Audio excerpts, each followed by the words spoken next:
सुल्तान राही के किरदार को पहचानना बड़ा मुश्किल काम है। एक एक्टर के रूप में वो वलीउल्लाह थे। दुनिया उनको एक एक्टर समझती रही है, मगर एक इंसान होते हुए उनके अंदर जो इंसानी औसाफ और खूबियाँ मौजूद थीं, ये बहुत कम लोग जानते हैं। शोबिस की दुनिया में अपना दामन बचा कर रखना कोई आम बात नहीं।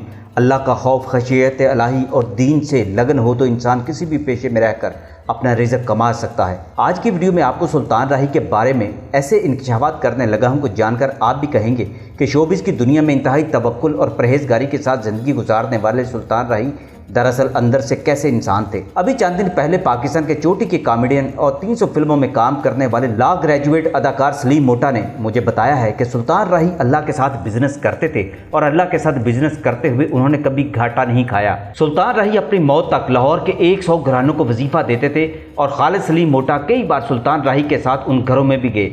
देखा जाए तो ऐसे काम लोग NGOs बनाकर या खैराती तंजीमें बनाकर या फंड्स इकट्ठे करके करती हैं, मगर सुल्तान राही अकेले ही एक इदारा थे और वो 100 घरों का निज़ाम चलाने के लिए किसी से पैसे नहीं मांगते थे। अलबत्ता वो काम की रफ्तार तेज़ करते थे ताकि फिल्में ज़्यादा बने तो उनके पास इतनी रकम आ जाए जिससे वो लोगों के घरों में वजीफ़ा उनके टाइम पर पहुँचा सके। जिन घरों में सुल्तान राही का वजीफ़ा लगा था उन घरों के बच्चों की तालीम, किचन और बेटियों का जहेज़ बना करता था।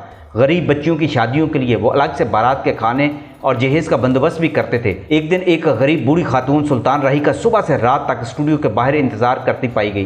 ये रात को इत्तफाकन सुल्तान राही को बाहर जाना पड़ा तो वो खातून उनकी गाड़ी के सामने आ गई। सुल्तान राही ने सोचा कि उसको मदद की ज़रूरत है तो वो उसको पैसे देने लगे कि वो बोली, पहले भी आपका दिया खाते हैं, मैं सुबह से आपका इंतज़ार कर रही थी, जुमे को मेरी बेटी की शादी है।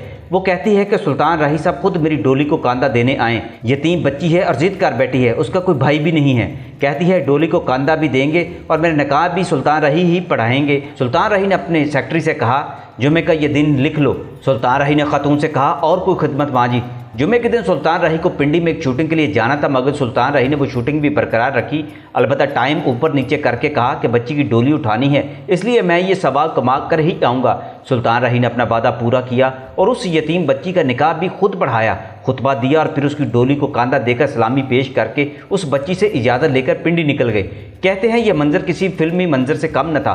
सुल्तान राही बड़े जज्बाती थे। सुल्तान राही को जब डोली को कांदा देते हुए देखा तो बाजे वालों ने उनकी फिल्म बशीरा का दर्दनाक गाना छेड़ दिया।